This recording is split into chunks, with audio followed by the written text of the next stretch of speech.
You might be wondering whether your kids should play or not. Lots of professionals and passionate people have lots of different opinions about this. I can't tell you what's going to be best for your family, but I can share my experience with brain injury and the information I've learned.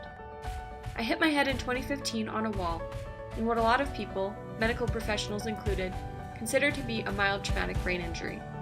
I didn't black out, I didn't bleed externally, but immediately I noticed that I had a hard time focusing. My balance was off.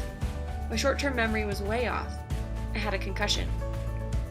Even though these symptoms were considered mild, taken all together, their impact on my life was catastrophic.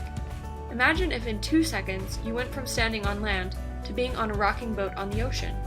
One accidental hit turned my life into complete chaos.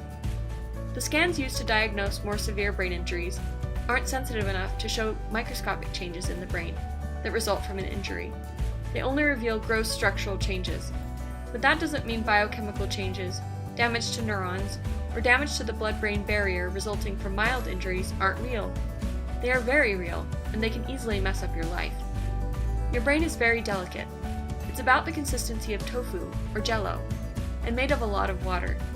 Even repeated non-concussive hits to the head are likely the real culprit behind CTE.